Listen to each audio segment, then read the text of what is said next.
Bom dia, eu sou a doutora Mariana, essa é a doutora Ana. A gente veio hoje conversar com vocês um pouco sobre as doenças da cabeça e pescoço.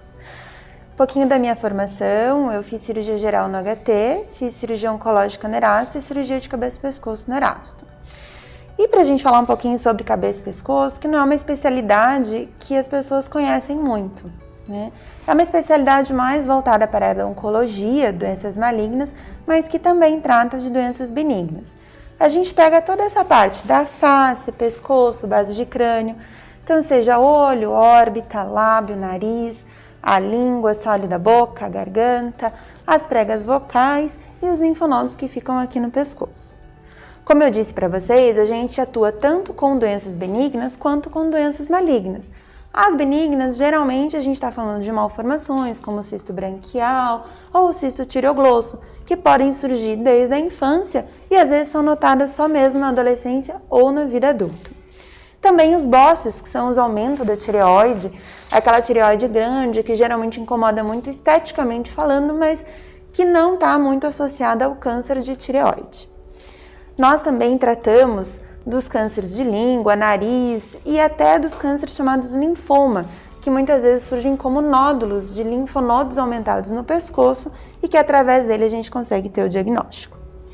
A gente atua em todas as fases do tratamento do paciente, desde a consulta inicial, onde nós vamos discutir qual que é o problema, fazer um exame físico, muitas vezes fazemos inclusive exames endoscópicos como videolaringoscopia, e depois do diagnóstico a gente senta em conjunto com o paciente para definir qual que é o melhor caminho. Nós atuamos no tratamento e depois no segmento. Eu costumo até falar para os pacientes que a gente casa com o paciente, porque ele fica com a gente por muitos anos. Mas nós não trabalhamos sozinhas, né, Ana? A gente precisa sempre do radioterapeuta, o quimioterapeuta, o fonoaudiologista, a nutricionista, o endocrinologista e o fisioterapeuta. Então, por ser um tipo de doença, uma patologia que pega áreas tão nobres nossas, a gente acaba precisando de uma equipe multidisciplinar para poder dar o melhor suporte para o paciente. Lembrando sempre que o tratamento do paciente ele vai ser determinado de acordo com o tipo de lesão. Então, nem todo paciente vai precisar de todas as modalidades do tratamento, mas isso vai ser decidido junto com o paciente, né? Com certeza. Eu sou Ana Gabriela Nais, sou formada em cirurgia geral, fiz faculdade em Porto Alegre, cirurgia geral em Santos, no Hospital Guilherme Álvaro, e cirurgia de cabeça e pescoço no ABC Paulista, na Fundação de Medicina do ABC. Eu e a Mari, então, nós somos a equipe de cabeça e pescoço do IPO, e a gente está trabalhando também como equipe de cirurgia de cabeça e pescoço do Hospital Cajuru, né? A gente começou a atuação esse ano. Então somos uma equipe nova, né, aqui no IPO e no Cajuru. Então acho que a Mari falou de uma forma bem completa, né, bem bacana aí sobre tudo que a gente atua. Só para complementar alguns pontos, falando que é uma área realmente muito pouco conhecida pelas pessoas em geral. Muita gente me pergunta assim, então você é neurocirurgiã? Só para esclarecer, não, a gente faz tudo que é da cabeça e pescoço, mas que não é do cérebro, né? Esse é o neurocirurgião, que é outra área totalmente diferente, né? A gente faz mais o que tem a ver com as outras estruturas, né? Como a Mari explicou, os órgãos da face, da cervical, né? Incluindo pele, couro cabeludo, enfim, tudo que ela pontuou. E a gente também tem uma particularidade que poucos pacientes vêm por procura direta. Existe sim, por exemplo, o paciente que refere um nódulo, um caroço no pescoço e acaba vindo direto no consultório do cirurgião de cabeça e pescoço, mas a gente tem uma particularidade de receber os pacientes muito encaminhados de outras especialidades. Por exemplo, a mulher que vai fazer o seu exame de rotina numa ginecologista e acaba fazendo um ultrassom de tireoide, vem com alterações e aí encaminha para o cirurgião de cabeça e pescoço avaliar qual que é a suspeita de malignidade, qual que é o devido tratamento, né, desse nódulo, muito associado também à especialidade da endocrinologia, que é a área clínica mais associada à cabeça e pescoço por conta dos distúrbios de tireoide, né, dessa glândula. Então eles encaminham muito para o cirurgião de cabeça e pescoço, o dentista também por conta de lesões na boca, lesões com suspeita de malignidade, num exame de rotina, uma afta que não melhora de jeito nenhum, né, que demora para regredir, e aí o dentista por vezes identifica uma lesão que tem uma suspeita de malignidade, por exemplo, né, de ser um câncer, e aí encaminha para o especialista, né, para o cirurgião de cabeça e pescoço, para a gente avaliar, ver se tem essa suspeita, fazer uma biópsia e aí identificar qual que é a doença e dar a conduta adequada, né? Então essas especialidades acabam nos encaminhando muito esses pacientes. Falando só um pouquinho mais em relação ao dentista que eu comentei, a gente é uma especialidade muito eletiva, ou seja, a gente consegue atender o nosso paciente ambulatorialmente e avaliar diagnosticar a doença e definir a conduta e o tratamento de forma programada, né? A gente vai fazer todos os exames de estadiamento que a gente chama, que é para avaliar melhor como é que a lesão está se comportando, né? Aonde que ela está exatamente, e aí a gente vai programar essa cirurgia, né, no tempo adequado, com todas as equipes multiprofissionais auxiliando. E não tem muitos acometimentos de urgência e emergência, que a gente chama, que outras áreas cirúrgicas têm com um pouco mais de frequência. A gente tem um caso em específico, que é a nossa principal urgência dentro da área, que é o abscesso cervical. Né? Eu falei referindo ao dentista porque normalmente ele tem origem dentária, então pode ser em qualquer faixa etária. A pessoa apresenta, por exemplo, uma infecção no dente, não trata, né, não consegue resolver aquela infecção no primeiro momento, e aí ela acaba formando um abscesso, né, que nada mais é do que uma infecção local que pode vir para o pescoço, e nesse momento a gente tem sim que abordar com certa urgência, tá, porque ele pode ter um desfecho ruim, né, aí a gente, não vou entrar aqui em detalhes maiores, que a gente tem as fáscias, essa infecção pode vir para tórax, tem uma comorbidade bem alta, mas sim é o nosso procedimento de urgência, digamos, né, dentro da cabeça e pescoço. Tirando isso, a maior parte é eletivo, né, mas a gente consegue conversar com o nosso paciente, ter um acompanhamento em conjunto com ele, com outras áreas e dar todo um suporte, inclusive a médio e longo prazo, né, com o paciente da cirurgia de cabeça e pescoço. Eu acho que assim, dessa questão também do abscesso, né, Ana, que a gente acaba sendo chamado, porque o pescoço é uma área muito nobre. É claro que assim, toda mãe acha que seu filho é mais especial, mas a gente sabe que a anatomia do pescoço é uma anatomia muito mais diferenciada, mais difícil. A gente tem os grandes nervos que vão atuar na deglutição, na fala, na respiração, na movimentação do diafragma, na movimentação do pescoço. Então, a gente tem a via aérea, a via digestiva. Então, são muitas regiões nobres que a gente tem no pescoço que dificultam o tratamento por algum cirurgião que não seja da área. Sim, exatamente. Então, por esse motivo que a gente acaba sendo chamado nos momentos de urgência para a drenagem desse pescoço, para poder saber até onde se pode ir, Sim. o que se deve preservar e como tratar esse paciente da melhor forma possível, diminuindo qualquer sequela, né? Eu costumo brincar, é só pensar que tudo que conecta a cabeça ao corpo está passando pelo pescoço, né? Exatamente. Então, assim, a gente tem muitas estruturas muito importantes aí e a gente comenta que é uma anatomia muito superficial, né? Diferente de outras regiões, a gente abre aqui um pouquinho a pele, um musculinho que tem ali um pouquinho mais fino, a gente já tá de cara com essas estruturas, né? Com grandes vasos, com essa inervação que é super importante.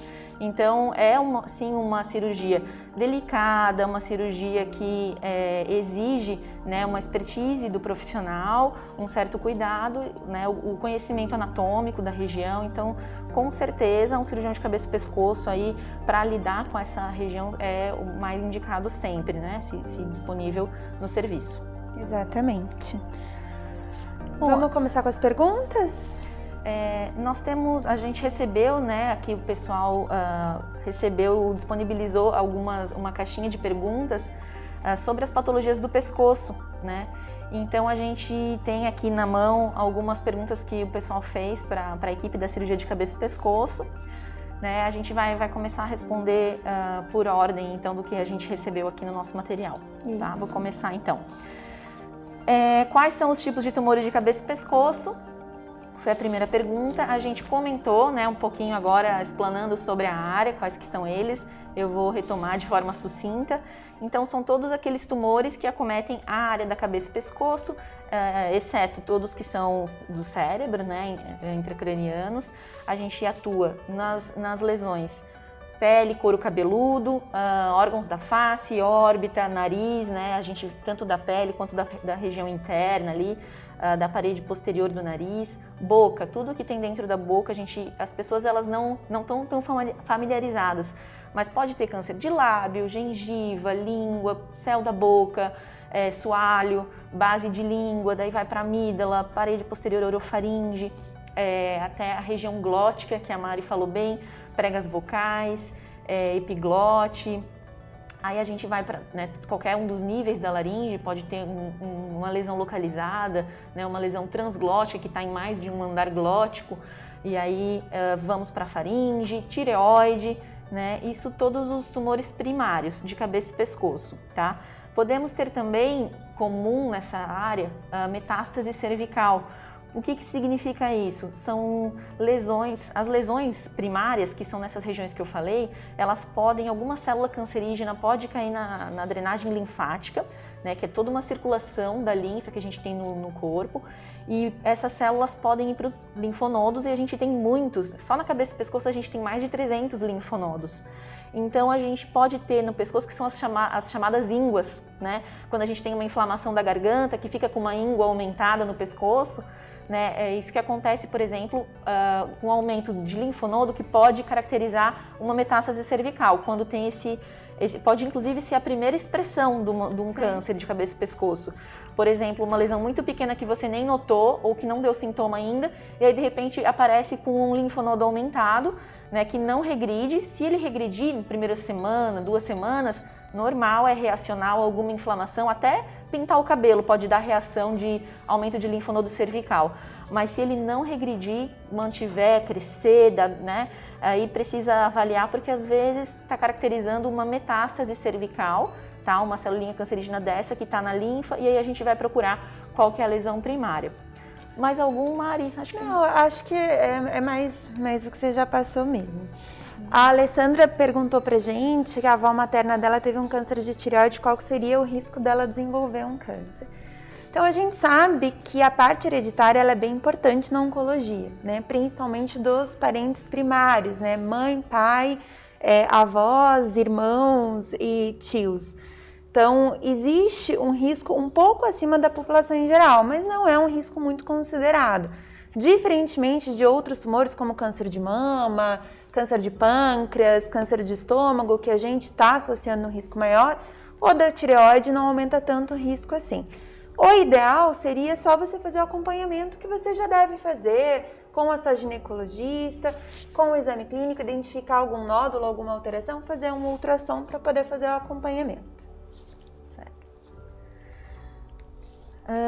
Acho que pode ir para 2, né? Por que poderia ter um câncer no pescoço, cabeça e pescoço?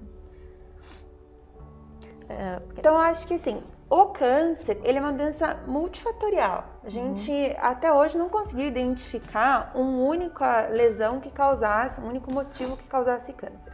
Os hábitos de vida estão aí, acho que a gente já discutiu, todo mundo já está sabendo que cigarro e bebida, eles são prejudiciais pra gente. E na cabeça e pescoço, a gente tem uma associação muito grande entre o tabagismo e o câncer de cabeça e pescoço. Tanto o cigarro de papel, quanto o cigarro de palha, quanto somente mascar o tabaco, mascar a nicotina, que a gente sabe que ainda no interior é comum isso acontecer. Só lembrando, Mari, que as pessoas perguntam também, cigarro eletrônico, narguile, essas outras formas também têm elementos tóxicos que são fatores de risco para cânceres, tá? Exatamente. Só para pontuar essa parte do tabagismo. E é claro que os outros estilos de vida, né? O sedentarismo, a alimentação irregular, o consumo alto de alimentos processados, de carne vermelha, enfim, tudo na vida tem que ter um equilíbrio também, certo? Com certeza. Para isso, a gente tem a hereditariedade. Na cabeça e pescoço, a hereditariedade não tem um peso tão grande, como eu já respondi na pergunta anterior. Então, ela é um pouco menos importante, mas claro que está associada. Em toda consulta nossa, quando a gente conversa com o paciente, a gente já pergunta se tem história de câncer na família, se já fez alguma cirurgia de tireoide, enfim. E, assim, o detalhe do detalhe que a gente tem também é pacientes que eventualmente na infância fizeram radioterapia por linfoma, Verdade. a gente acaba vendo também uma associação muito grande. Como curiosidade, por exemplo, a gente tem em Hiroshima, que teve a questão da bomba atômica, uma incidência muito alta de câncer de tireoide por conta da radioatividade. Então, a tireoide, ela absorve muita a radioatividade. Então, técnicos de raio-x ou pacientes que tiveram feito radioterapia por algum motivo têm um risco maior de fazer câncer de tireoide. Perfeito. Próxima pergunta fala sobre um relato de uma paciente falando assim: tem um machucado na prega vocal, consultei com um otorrino e me disse que pode ser maligno. Se for maligno, devo operar? Então, seguinte, até aqui é interessante porque a gente já entra nesse fluxo de encaminhamentos, né? Muitas vezes uma consulta com o otorrino, tá com algum sintoma, começou com uma rouquidão leve, né? Uma dorzinha, enfim, vai consultar com o otorrino e ele vê que tem uma lesão pequena de pregas vocais. O que fazer? Devo operar? A pergunta é, né? Se for maligno, devo operar? Bom, o que acontece? Nesses casos, a gente precisa estadiar a lesão. Primeiro, a gente vai biopsiar para confirmar se é maligno mesmo ou não, né? Qualquer câncer de cabeça e pescoço, antes de definir qualquer conduta, né, Mari? A gente sempre frisa que é super importante a gente biopsiar para ter certeza do que a gente está tratando. Não adianta ter uma característica clínica, uma característica visual, né, de que é uma lesão maligna e tratar como se fosse, porque na medicina nada é exato. Então, precisa primeiro biopsiar, confirmar o diagnóstico e aí então a gente vai fazer o estadiamento. Significa o quê? Fazer exames mais específicos, né? Tomografia, fazer um exame... normalmente a gente faz tomografia, endoscopia, por conta, né, de poder ter lesões em todo o tubo digestivo, enfim. A gente vai avaliar, definir o tamanho dessa lesão, qual que é a invasão, se ela comete estruturas locais, se ela comete alguma estrutura adjacente, se ela tem alguma lesão à distância, como a gente já comentou das metástases. Então, tudo isso é importante para estadiar e a gente vê em que, digamos assim, em que estágio que está a doença, em que nível que ela se encontra, porque isso é super importante para a gente definir qual que é o tratamento. Devo operar? Pode ser que sim, vai depender do estadiamento, vai depender das condições cirúrgicas do paciente, tá? Mas existem alguns tratamentos para esse tipo de lesão, não só a cirurgia. Além da exérese cirúrgica, a gente conta também com a radioterapia, que é um tratamento que é eficaz também para lesões malignas de glote, né, que seria o caso. E aí vai depender muito de todos esses fatores, né? Como a gente costuma falar, cabeça e pescoço, diferente de outras áreas, ela não é tão protocolada, digamos assim, né? Porque algumas áreas elas têm alguns protocolos melhor definidos. A cabeça e pescoço, por ser uma região muito complexa, que atua em muitas funções primordiais, né? Como respiração, como deglutição, a gente precisa conversar especificamente sobre o caso de cada paciente e fazer um atendimento individualizado, né, Mari, para que seja realmente o melhor tratamento a depender tanto da doença quanto do paciente em si. Então, vai ter que ser melhor conversado com mais informações com o seu médico para conseguir definir melhor qual que é a conduta. Bom, perguntaram pra gente também qual que é o melhor tratamento para o câncer de laringe. Acho que muito daquilo que você já comentou, né, Ana? A gente tem na laringe uma subdivisão, sabe, pessoal? Então tem a supraglote, a glote e a infraglote. Para cada região tem as particularidades da anatomia, dos sintomas e também a gente tem a particularidade do estágio da doença, se é inicial, se é intermediário, se é mais avançado, e do paciente.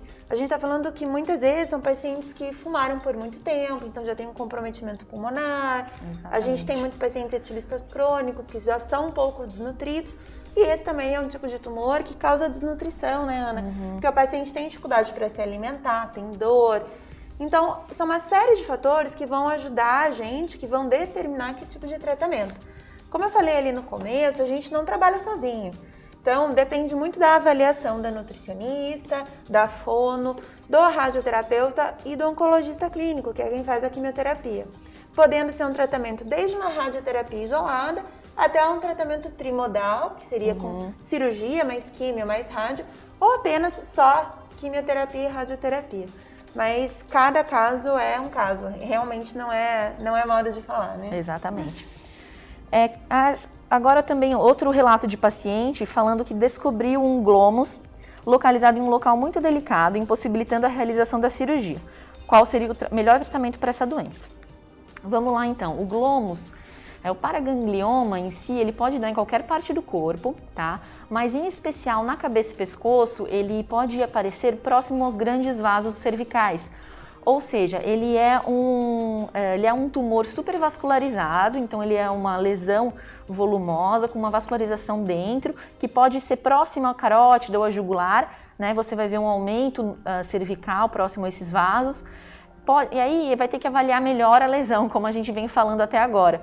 Por exemplo, se a lesão está muito colada nesses grandes vasos, possibilita a ressecção, está abraçando esses vasos, está indo para a região de base de crânio, que também dificultaria a ressecção cirúrgica ou impossibilitaria, como é que está a condição cirúrgica do paciente, né? Então, isso tudo tem que ser avaliado junto com o médico, com as informações pertinentes ao caso. Agora, nesse caso aqui, já avaliou que tem ressecabilidade, ou seja, não tem como, porque realmente ali na região em que está a lesão está impossibilitando de abordar, de ressecar, o que eu vou fazer? Existem algumas outras opções, como por exemplo, embolização, que vai dar como se fosse uma secada na lesão, né?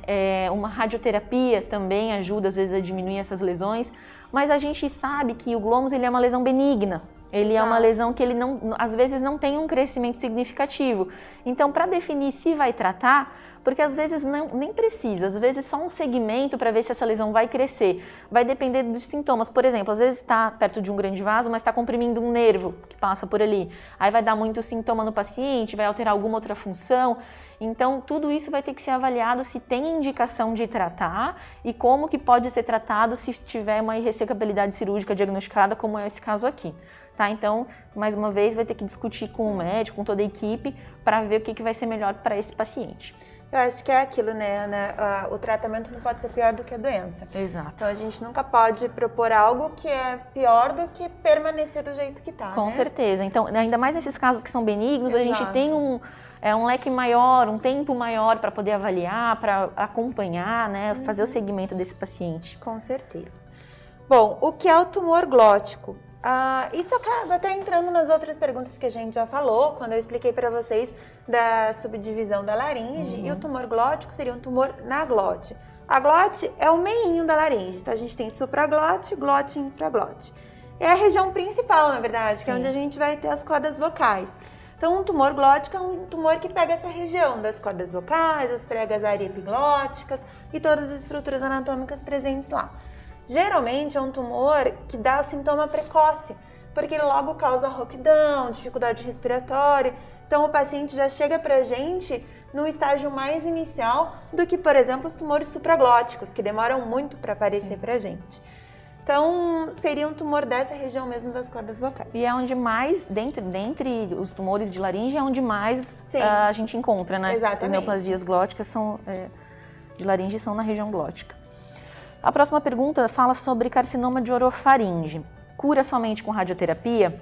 Bom, primeiro só para explanar um pouquinho o que é a orofaringe, nada mais é do que a parte final ali da boca, que a gente encontra a base da língua, que é o finalzinho da língua que fica lá para trás, que a gente não consegue nem enxergar normalmente, a amígdala, a parede posterior da garganta, aquela que a gente vê quando abre a boca, para ver quando tem alguma inflamação de garganta, é toda aquela região lá do fundo da boca, tá?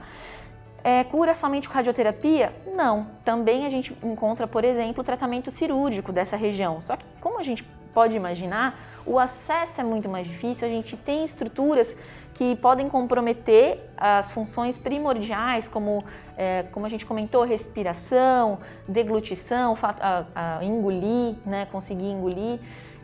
Enfim, é uma região bem delicada, então isso também vai ter que ver aonde exatamente está a lesão, lá na orofaringe, o que ela acomete, tá? Para definir melhor o que vai ser melhor fazer para o paciente. Radioterapia ou às vezes uma exérese cirúrgica, vai lá, retira a lesão e está tratado, tá? Então isso aí vai ter que, como a gente comentou, né, vai ter que ser melhor discutido as especificidades da lesão e do paciente para conseguir definir melhor. Lembrando que algum tipo de câncer de orofaringe, a gente geralmente na cirurgia não aborda só a orofaringe. Também tem que mexer nos linfonodos, que são aquelas línguas que a Ana comentou no comecinho aqui da nossa live, né? Isso. Uhum. Bom, como que a gente pode diagnosticar precoce um câncer de garganta? O câncer de garganta não tem aquelas rotinas de screening que a gente encontra na mama, na próstata, ou no colo retal, com a colonoscopia. Então, a gente não tem nenhum exame que a gente possa fazer de rotina para diagnosticar. Esse é o lado ruim. O lado bom é que é uma região onde a gente se vê sempre, né? Então, a cabeça e pescoço. A gente olha no espelho todos os dias, a gente escova os dentes todos os dias, a gente tá sempre mexendo no rosto, lábio, boca. Então, qualquer alteração, você consegue pegá-la precocemente. Como você diagnostica precocemente? Surgiu uma bolinha que você não estava vendo, tem uma afta que não está cicatrizando, comecei a ficar rouca, comecei a perder peso, não estou conseguindo comer, não estou conseguindo engolir, estou com muita dor. E aí é procurar o médico, um cirurgião de cabeça e pescoço, para que a gente possa daí fazer os exames e identificar aquilo que é benigno para aquilo que não é. Com certeza. Bom, e agora a gente já está indo para os últimos 5 minutos, né? Acho que dá para a gente, de repente, fazer um resumão rápido dessas últimas perguntas. Acho que sim, porque agora a gente vê que as próximas duas falam sobre cisto branquial, então eu vou falar um pouquinho, assim, de forma sucinta sobre eles, tá? O cisto branquial nada mais é do que uma malformação congênita, é um dos acometimentos benignos que a gente tem na cabeça e pescoço. Tá? A gente vê que o desenvolvimento embrionário da cabeça e pescoço, das estruturas, é lá a partir da 4ª semana do desenvolvimento embrionário. Tá? É uma das primeiras estruturas que se formam, né? Por serem bem craniais. E a gente vê que o cisto branquial ele acontece com uma anomalia do 2º arco branquial. Tá? Ele é bem importante na formação das estruturas, tanto musculares, quanto cartilaginosas, quanto nervosas dessa região. E aí, quando tem uma malformação, uma falha do desenvolvimento dessa área, a gente vê que forma um caminho fistuloso, tá? no trajeto aí da estruturação dessa região, e vai formar um cistinho, pode ser normalmente próximo aí à região pré-auricular, normalmente, tá? Mas pode ser cervical também. A gente tem alguns tipos de cistos branquiais e de trajetos fistulosos dessa região, e a gente vai ver, não necessariamente a criança vai nascer com isso, tá? Às vezes ele pode vir a se desenvolver na infância, na idade mais jovem, até depois de mais velho, às vezes ele vai aparecer, vai se expressar, e aí vai ver um cistinho ali que tá vermelho, dolorido, pode causar uma inflamação local que incomoda o paciente. Ele vem, a gente diagnostica, né, faz o exame físico, o exame de imagem, diagnostica que tem essa malformação, e o tratamento, como a maioria das malformações congênitas, mas em especial dos cistos, é a exérese cirúrgica. Então a gente tem que retirar tanto o cisto quanto o trajeto fistuloso para que ele não volte. Tá? Eu vou comentar um pouquinho já da próxima, Mari, que fala de cisto branquial também. Acho que sim. E só uma pergunta que geralmente me fazem no consultório tem risco de virar câncer? Não. O cisto branquial não é uma lesão que desenvolve câncer, são coisas diferentes, né, Ana? É uma patologia bem benigna. Bem benigna. Só comentando aqui que uma pessoa perguntou que a região está endurecida depois de operar o cisto branquial. Normal, tá, gente? A manipulação cirúrgica de qualquer região, ela forma uma fibrosezinha local, pode demorar para regredir, às vezes fica meses com a região adormecida, endurecida, natural, tá? Não precisa se preocupar, é uma afecção benigna, sem muitas preocupações, tá? Eu acho que só para finalizar, que não deu tempo da gente falar muito, mas que perguntaram pra gente sobre o câncer de tireoide. Então, assim, nódulo de tireoide é algo extremamente comum a partir da nossa 4ª década, tá? Então, é muito comum esse paciente no nosso consultório. Se todo mundo que está aqui no prédio fizer um ultrassom de tireoide, mais da metade das mulheres vai ter algum nódulo de tireoide. Nem sempre você precisa tratar. Então, o ideal é você consultar com o cirurgião, porque ele consegue identificar quais são as características desse nódulo que podem ir um pouco mais para risco ou menos para risco, e junto com você definir se tem indicação de uma cirurgia ou não.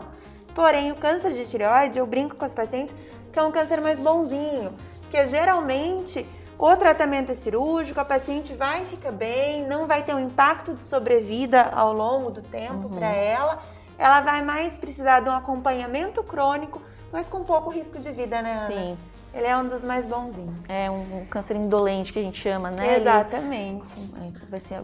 Bom, então acho que era isso, pessoal. Eu e a Ana, então, a gente está muito feliz de estar trabalhando aqui na Hipo. Temos o nosso consultório, nosso ambulatório aberto. Estamos aqui para qualquer coisa que vocês precisarem. E lembrando que semana que vem, na quinta-feira, vai ter a nova live às 11h30 da manhã. E a gente espera vocês, não vai ser com a gente, mas a equipe da IPA espera vocês aqui para que a gente possa sempre discutir o que for importante. Com certeza. Muito obrigada. E muito obrigada, Mari. Obrigada, Ana.